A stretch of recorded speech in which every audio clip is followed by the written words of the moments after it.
But we're really not managing our time wisely until we start asking ourselves, why are we doing the things that we are doing, right? Quick assessment. I want you to ask yourself, why do we do the things that we do? Think for yourself personally. Why do you do one thing over the other? Why do you volunteer for this organization instead of that one? Why do you spend time with this person instead of another?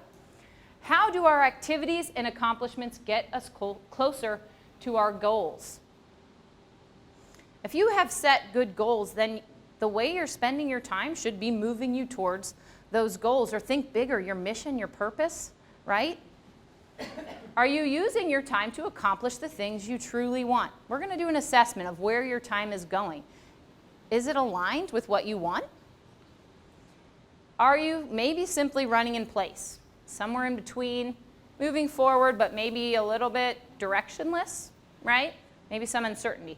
Ultimately, when we're going to decide, when we're managing our time wisely, we have to ask this question, why? John Maxwell, in his book, said, when you find your why, you will find your way. When you find your why, you will find your will.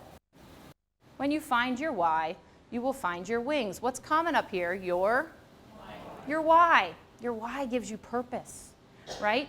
And let's change these words up here. When you find your why, you can find a strategy. When you find your why, you will find your motivation. And when you find your why, you can find your passion. Right? A Duke researcher in 2006 published a paper where he said that 40% of the actions that happen during our day are the result of habits, not choices. That's a lot. 40% of your day is really just like you're not actively choosing to do things. They're happening out of habit. Great if you have good habits and you've taken time to refine them and make them efficient and make them work towards your purpose and your why. But not so great if 40% of what you do is not moving you towards your goal, right? Is not something that you're actively choosing to do. You're actively making the choice that this is where my time will go. Habits can be good. They can save you time, right? Because you don't have to think. Tony Dungy, does anybody know about how Tony Dungy used to coach his football teams? So Tony Dungy, he took this crazy approach to his teams where he made them think about the O-line reacted out of habit. The first time he took over a team, people thought he was crazy. He was teaching his O-line how to respond out of habit. He made them do drills over and over and over and over and over again. Ultimately, he knew that if he could get his O-line or D-line to not react, but out of habit, their default response, other side, this motion, here's your response. When the quarterback does this, this is what you're doing, you're not thinking about it. They could save a second. And in the NFL, a second is the difference between not winning a game and winning a game. And that's what Tony Dungy's, one of his, legacies as a coach, is using habit formation to become successful. So habits aren't a bad thing, but you have to be aware of what your habits are. If you are in what we would call like workflow, it's like an organizational psychology term. So I'm not going to get into that, the specifics of that, but we've all been in a workflow, right? Juices are good, we're good, we're like being very efficient and effective. If something takes us out of that flow, just like that ding email, even if we don't check it, we thought about it, right? And it takes us out of our flow. Somebody pops in the office, right? Takes us out of our flow a little bit. It takes you 15 minutes to get back to that point of flow. So let's say I'm in flow, I'm ding, out of it, 15 more minutes. Ding. Think about how much time you can waste by distractions. Right now, you want to be able to collaborate with your team members, right? You don't want to say, don't pop in. But sometimes we're working on a task where we need the flow, right? And so is there anything wrong with sending an email to your team saying, hey, I've blocked out 1 to 3 today.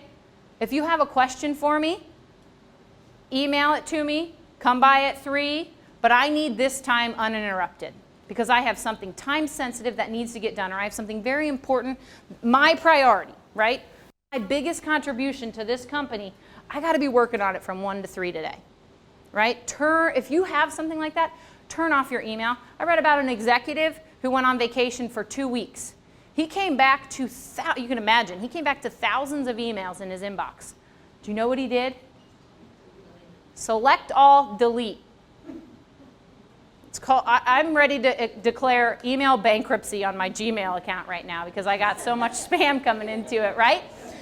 But what do you think happened when he deleted all those emails? Huh? The people that it was important, they resent them. Yes, nothing happened.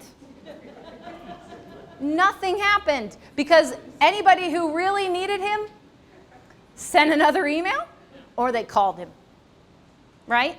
Now look, don't worry, I'm not telling everybody to stop checking their email and like delete, so this is not, but this is to highlight the idea that if you say I'm gonna spend 2 hours on a task and you turn off your notifications on your phone and on your email, good job, you already do that, the world's probably not gonna end. So a really good exercise is to think about your 80-20, right? What tasks do you do that contribute your most value? The most value to your organization, right? We have these lists and we think, especially sometimes achievers, we're checking these things off, but are they contributing to your greatest value in the organization, in your job? So the 2 tasks that are contributing 80% of value, where should those tasks be? The top of your list, scheduled in your calendar. We talked about one of the roadblocks here is you've scheduled the wrong time of day to do something. Once you can identify where am I making my greatest contribution to my job, where do I contribute the most value, and what are the tasks that are aligned with that, that's where you should be prioritizing. That's how you decide what to prioritize one task over another.